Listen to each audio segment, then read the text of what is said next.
낯선 천국 미국으로. 그새의 배려는 천성의 위로다.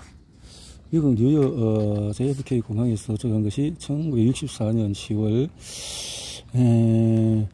일본 도쿄에 가서 하룻밤을 자고 거기서 하와이에 가서 하와이에서 로스앤젤레스 뉴욕으로 갔습니다. 그래서 식사 대접 받으셨거나 시험 합격자가 그만큼 기했으니까요. 미국이 천국이라는 것을 언제 느끼셨습니까? JFK 공항에 내리자마자 느꼈지요. 공항에서 병원까지 10에서 20분도 안 걸렸는데 고속도로부터 달랐어요. 텔레비전 뉴스를 통해서 간접적으로 미국을 접하지 않았나요? TV에 있긴 했지만 볼 시간이 없어서 미국이라는 나라에 대해서 거의 몰랐습니다. 깜짝 놀랐습니다. 이게 천국이구나. 그래서 뉴욕에서 미국 유학의 최빈구에서 제북으로 순간 이동처럼 느껴졌다. 나는 미국 땅을 밟자마자 크나큰 문화 충격을 받았다. 그 고속도로가 그랜드 센트럴파크 하이웨이 맞아요. 한국은 경부고속도로 개통되기 전이어서 서울만 벗어나면 온통 비보정 우체도로뿐이지만은 미국은 널찍은 수십 차선의 고속도로가 펼쳐지죠. 스치는 풍경에서 정말 넓고도 풍요로운 나라구나 하는 것을 느꼈어요. 최빈국 코리아에서 세계에서 가장 잘 사는 나라로 순간 이동.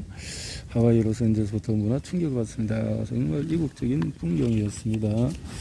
이렇게 미니스커트를 입은 사람, 스스로 없는 키스하는 사람, 인상적이었습니다. 미국이 천국이라는 이런 것이 이게 천국이나 하고 이렇게 건물, 상점, 도로, 병원, 사회, 인프라, 시민 모든 것이 한국과는 하늘과 땅 차이였습니다.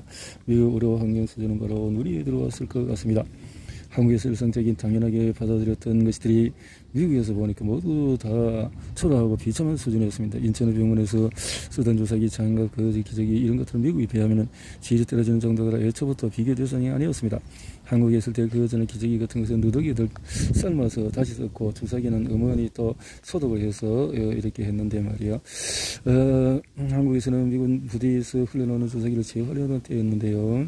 주사기뿐만 아니고 장갑도 한 번 쓰면 버렸습니다. 한국에 있을 때에는 내진용 고무장갑의 구멍이 나면은 손목 부분 잘라내고 또 이렇게 해서 사용했는데 더 이상 오리고 떼어낼 데가 없어지면 그제야 장갑을 버렸습니다. 미국에서 가장 아까웠던 것은 기저귀였습니다. 아기가 오줌도 안 넣은 기저귀를 한 번에 버리더라고요. 놀랍기도 하고 얼마나 아까운지 그걸 모아다가 우리나라에 보냈으면 하는 마음이 들었습니다. 내일이 이머큘레이트 병원에 계실 때 어디서 묵었어요? 병원이 수녀들의 숙소가 있어서 거기서 함께 생활했고요. 얼마 후에 병원에서 아파트를 마련했습니다. 의사소통에는 어려움이 없었습니까? 한국에서 영어를 배우셨다고 해도 막상 미국에서는 달랐을 텐데요. 우리 영어는 간단합니다. 어디가 아프세요? 여기가 이렇게 아파요. 어떻게 되셨어요? 침대 쓰러졌어요? 나 그만 갈게요. 이런 식이에요. 이제 어려움이 없었던 것은 아니지만 친구를 소개하는 별 문제가 없었습니다. 처방도 엑스레이를 찍어라, 무슨 주사를 투여해라 정도였으니까요. 컴포넌스 가면은 조금 달라지지만 거의 의학 용어만 사용하니까요. 일상 대화는 조금 다르지 않았습니까? 이렇게 하는데 저는 거의 병원에만 있었습니다. 그래서 미국에서 간단한 수술 받으셨다고 들었습니다. 매일에서 수술 어시스트를 하다 갑자기 쓰러져서 난소에 혹이 생기면 그게 커지면서 꼬입니다. 그래서 완전히 꼬이면은 혈액순환이 안 되고 썩게 되는데 이때 수술을 받지 않으면 그냥 죽을 수도 있어요. 제가 그 증상이었습니다. 배가 아픈데도 참다가 쓰러진 겁니다. 그래도 병원 안에서 이런 일을 당하기 다행이네요. 혼자 계시다 그래서 큰일 날 뻔했습니다. 진찰을 보니까 제 배 아래 혹이 만져졌대요. 수술은 간단했지만은 막상 환자의 입장으로 수술을 받아보니 의사의 시선으로 안 보였던 게 다 보이는 겁니다. 어떤 것들이 있었습니까? 내세가 나지만 너무 불안했고요. 수술 전에 진정제를 놓는 것은 환자의 긴장과 생각이 들었습니다. 마취부터 했거든요. 이렇게 정신이 있는 상태로 수술로 이동하는데 천장 불빛이 보였습니다. 요즘은 한국이나 미국이나 수술 환자의 얼굴을 덮어주는데 그때는 미국도 그런 건 없었습니다. 가면서 생각한다. 천장이 깨끗해야 되겠구나. 조명은 편안해야 되겠구나. 혼자서 환자가 불안할 테니까 이런 생각했고, 그래서 중앙기일병원에 스치을 때 색깔과 조명을 그렇게 신경을 쓰신 거구나. 그렇습니다. 그런데 그보다 더 감동적인 것은 주치의 비유였습니다. 수술에 들어가기 전에 걱정하지 마라. 내가 수술 잘해줄게. 이렇게 제기되고 속삭이는 그 몇 마디가 굉장히 저희 마음에 안정을 주는 거예요. 항술병, 임사체험, 인턴 생활하는 것이 어떻게 보면은 단순하고 반복적인 일상의 연속인데 스트레스는 어떻게 푸셨습니까? 저뿐만 아니라 여러 나라에서 온 외국인 인턴이 있었는데요. 한 달쯤 지나면 누구나 날카로워지고 향수병에 걸리게 됩니다. 미국인 인턴도 처형살이 예외는 아니었습니다. 그걸 병원도 아는 거죠. 1960년대 중반이니까 락앤롤 댄스 파트였겠네요. 남자가 빙글빙글 돌고 그런 거 몰랐습니다. 춤을 못 추니까 어떤 춤을 췄는지 기억나지도 않고요. 동료 수련들 가운데서 그런 거 생각을 못했으면 배운 것은 한국에 와서 거의 다 실천했는데 댄스 파티만은 못했죠. 한국에서 병원 댄스 파티 열렸다면 사회적인 소동이 됐을지도 모르죠. 내가 수영을 했습니다. 퀸스 종합병원에 있을 때 댄스 파티 열리지 않았지만 메리보다도 부대 시설이 잘 갖춰 있어서 다이빙 돼서 죽을 뻔했어요. 무슨 일이 있었어요? 수영장이 꽤 높은 다이빙이 있었는데 다이빙 방법을 잘 몰라서 배로 떨어졌는데 얼마나 아픈지 창자가 파열되는 줄 알았어요. 통증 때문에 물속에 잠시 정신 잃었던 것 같은데 아무 움직임 없이 가라앉아 있었는데 순간적으로 어머니 모습이 지나가더라고요. 죽음의 공포 그렇더라고요. 문득 정신을 놓고 얼마나 내가 죽으면 슬퍼할까 하는 생각. 정말 큰일 날 뻔했네요. 혼자 있을 때 많았습니다. 미국이 참 이상한 것은 길거리에 키스 이상의 스킨십도 거리낌없이 하는 나라인데 그 병원 내 수영장은 남자가 가는 날 여자가 가는 날 음악이 분리하더라고요. 그날은 수영장 총장님 말고는 다른 여성도 없었다는 말씀이네요. 수영장 틈도 나야 가는 건데 여유가 생기면 다들 남자친구들 만나러 나가지 않았을까요?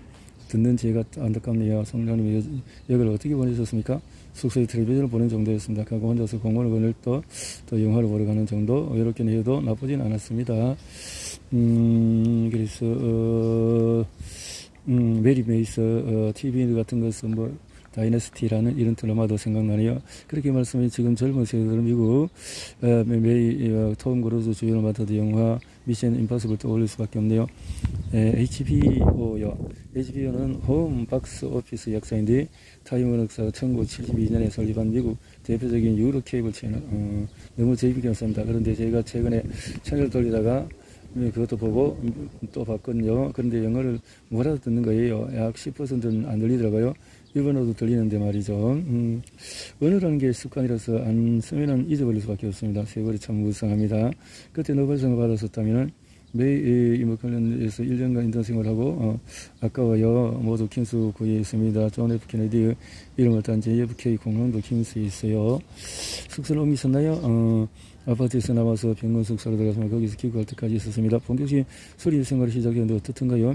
모든 게 시스템과 매뉴얼화 되어 있어서 톱니바퀴처럼 돌아갔습니다. 굳이 외울 필요가 없겠네요. 그래서 차트 같은 것은 나왔잖아요. 수 간호사 듣고 1시간 후에 수석 전공의가 오고 전공의가 그 내용을 또 제가 보고 해야 돼요. 단어 하나도 틀려서는 안 됩니다. 그러고 나면은 과장이 처방을 내립니다. 이런 과정이 매일 반복됐지요.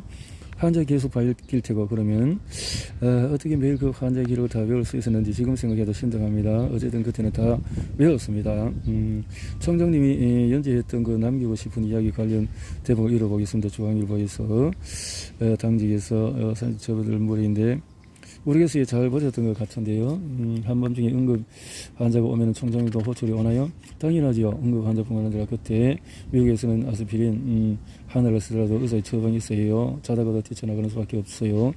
퀸스 종합병원에서 직접 환자를 진료하고 수술도 하시게 된 거죠.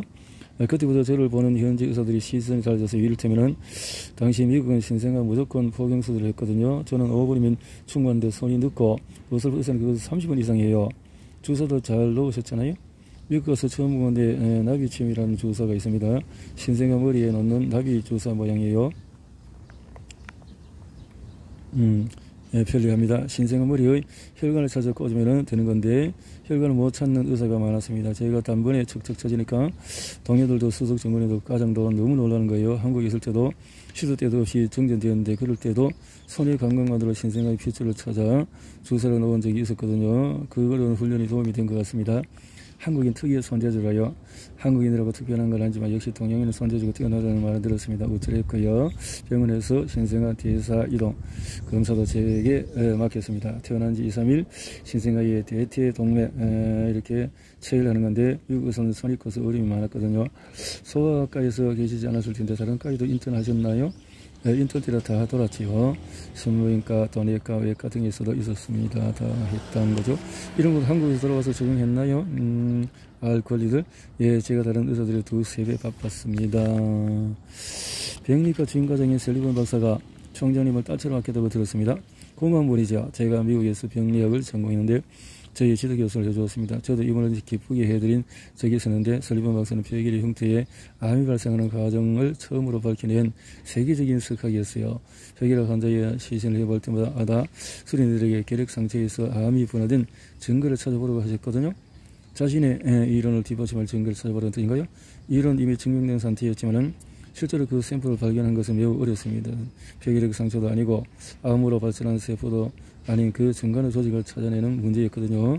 아시다시피 미국은 결핵 환자가 드물고 결핵 상처가 암이 될 확률은 몇십만 분의 1이잖아요. 결국 성실성과 열정 문제였네요. 운도 약간 떨어져야 합니다. 결핵 환자의 폐담면 사진을 슬라이드로 만들어서 한 장 한 장씩 수천 장을 봐야 하는데 제가 한 박스 분량의 슬라이드를 다 훑어본 거예요. 그래서 설리 박사가 닥터 리가 해냈다라면서 뛸듯이게 보였어요. 케이스 리포트도 내고 컨퍼런스도 하고 굉장했습니다. 난리가 났어요.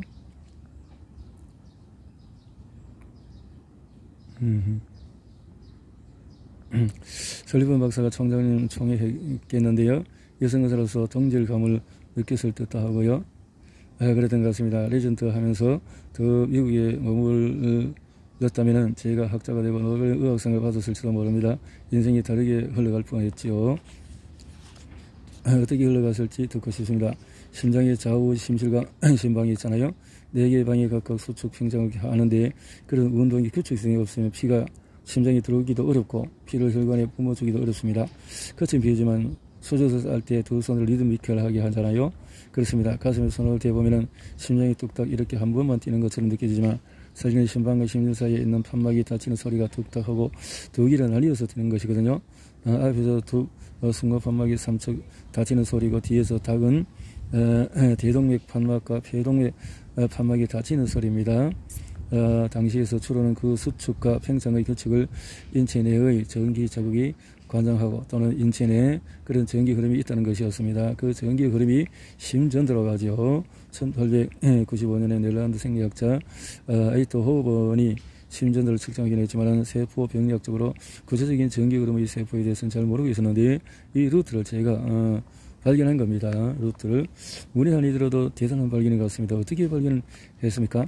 설명하기는 복잡한데 심장 근육 조직의 크기를 관찰하면서 전기 흐름을 추정하는 방식이었습니다. 제가 직접 심장 단면 사진을 슬라이드 수천 장 만들어서 심장 조직의 크기를 일일이 관찰했습니다. 다시 말해서 일반 심장세포와는 다르게 심장 근육의 전기를 전달하는 전기선에 해당하는 특수한 심장세포 조직을 관찰하는 과정에서 전기적의 루트를 발견한 거죠. 어렵습니다. 저는 잘 이해가 안 되네요. 병원 내 컨퍼런스 발표를 했는데요. 노벨 의학성감이라는 칭찬을 받았습니다. 센세이션이었어요. 한 내과 의사는 자신의 논문을 대신 써주겠다면서 논문 저자도 내 이름으로 해주겠다고 제의했지만 그 양반이 좀 속이 보이는 버릇을 거절했습니다. 환자는 돌보지 않고 논문과 학자적인 명성에만 신경을 쓰는 의사였거든요. 내가 왜 당신을 레지던트 끝나면 나중에 내가 쓸 거야 라고 써줬습니다. 나중에 논문이 나왔습니까? 물론 총장님은 그럴 시간이 없었던 걸 알고 있습니다만 그럼요. 결국 다른 사람이 썼는데 그때 제가 못 쓰고 망한 것이 지금도 한으로 남아 있습니다. 논문을 쓴 분은 노벨상 탔습니까? 못 본 것 같아요. 보도가 없으니까. 인생 단 한 번의 로맨스. 4년 동안 미국에 계셨는데 한국에 나온 적이 없었습니까? 또 한 번 있었습니다. 원래는 동료 수령이와 함께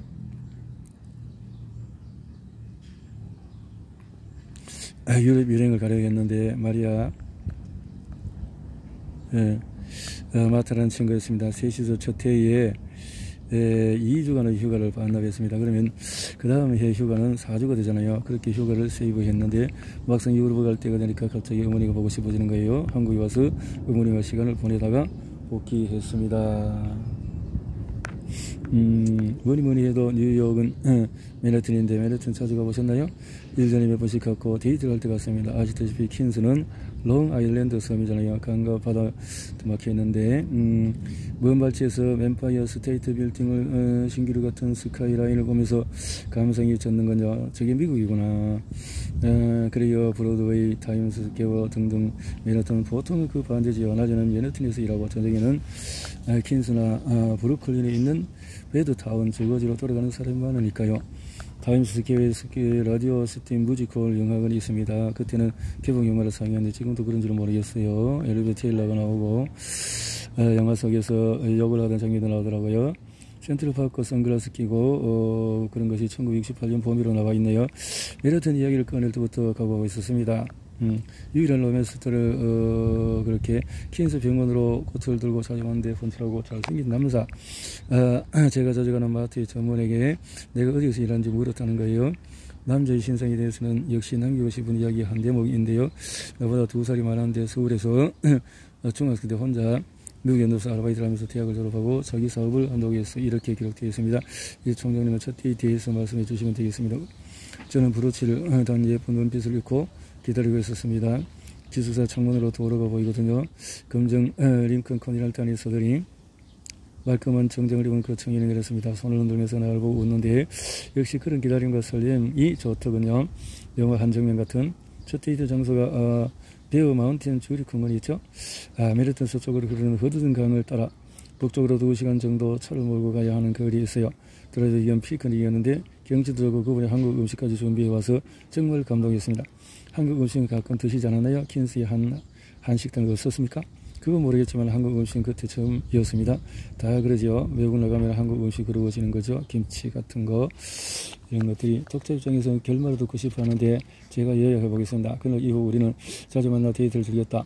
주말엔 뉴욕 빌딩 숲을 돌아다니고 또 센트럴파크나 뉴욕 외곽의 공원으로 피크닉을 가기도 했다. 거기서 우리는 음악을 들으며 나란히 누워 밤하늘 별을 헤아리고 새벽 이슬을 맞을 때까지 춤을 추기도 했다. 때로는 브로드웨이에서 공연을 건너하며 예전한 로맨스를 이어갔다. 이제 그분이 프로포즈 한 이야기를 해 주십시오. 새벽 2시쯤 차 안이었는데 청을 하더니 제 무릎을 베고 눕는 겁니다. 조금 전까지 함께 춤을 췄었거든요. 그렇게 좋아했던 남자 얼굴이 브라타나스 잎 사이로 비친 달빛 때문인지 갑자기 섬뜩한 느낌으로 다가오는 거예요. 어떻게 이런 말도 안 되는 느낌이 들 수 있지? 그래서 결혼은 생각해 본 적이 없다고 대답하고 돌아왔어요. 밤새도록 울었습니다. 그게 끝이었습니까? 2주 정도 지나서 전화가 왔습니다. 센트럴파크에서 열리는 음악회에 같이 가자는 거예요. 또 거절하고 그날도 울었습니다. 그게 끝입니다. 거절하고 울었다. 왜 그런 결정을 내리셨을까요? 모르겠어요. 그게 제 운명이었던 거죠. 레지던트 기간이 끝나가던 때여서 그때 제 머릿속에 상당히 복잡하기는 했습니다. 아무리 생각해도 귀국해서 적어도 2년 동안은 환자에게 봉사하는 게 옳다는 결론을 내렸거든요. 그게 마음의 짐을 들어버리는 길이기도 했고요. 마음의 짐이라는 게 뭡니까? 6.25 때 또래의 청년들이 또 서울대 의대 학우들이 학도병으로 나가는 것을 봤잖아요. 군산도립병원에서 상위군인도 많이 봤고요. 그게 다 마음의 빚이었습니다. 내가 나를 위해서 할 수 있는 일과 그래서 활동과 봉사밖에 없다는 것을 깨달은 거예요. 외국 영주할 계획도 잠시 하셨잖아요. 그럴 생각도 한 적이 있었습니다. 그런데 제가 있는 동안에 미국 이민법이 크게 바뀌었습니다. 지금 인터넷으로 찾아봐 주세요. 1965년 12월 대대적인 개정이 있었네요. 1965년 이민 국적 법령 국적에서 다른 차별 쿼터제를 폐지하고 동양인은 17만 명, 서구인은 12만 명으로 이민자 수만 규정한 것이 골자입니다. 이런 것들이 있었다는 것이 총장님 귀국한 해이군요. 그랬을 거예요. 동양인에게 미국 이민의 문화가 크게 열렸습니다. 당시 동양인에게 교환 방문 비자가 주어졌는데 이민법이 바뀌면서 미국이 아닌 아프리카 같은 오지나 본국에서 2년 동안 의료봉사를 하고 오면은 연구 비자로 바꿔 주었습니다. 그렇게 연구 비자를 받으면 의사는 바로 시민권을 획득할 수 있었습니다. 수련은 동기 중에 동양인들 또 필리핀인들은 거의 다 봉사활동 2년을 채우고 시민권을 받기 위해서 고향으로 일시 돌아가는 분위기였습니다. 총장님도 연구 비자를 받기 위해서 귀국하셨다는 말씀이군요. 그렇습니다. 지금 이야기는 처음입니다.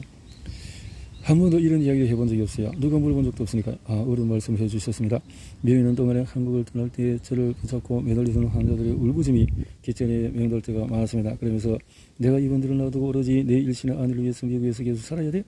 라는 생각이 두고두고 저를 괴롭혔습니다. 범인 끝에 내린 결론이 이거였어요. 그래 한국에 와서 2년만 봉사하고 나면 내 홀갑은 해줄 거야. 죽기 살기를 환자만 돌아보고 오자.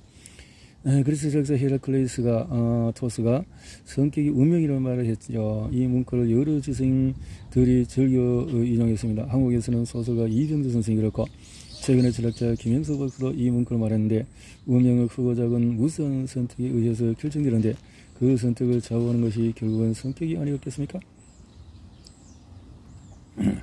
철학다다운 질문이네요. 무슨 말인지 알겠지만 철학도의 분석을 들어보고 싶네요. 1966년 8월 23일 기사에서 인용된 한미재단 통계에 따르면 한국어 재미 유학생 수가 8,000여 명이고 그 가운데 800여 명이 귀국했고 유학생 신분을 유지하고 있는 체류자가 2,411명이었다고 합니다.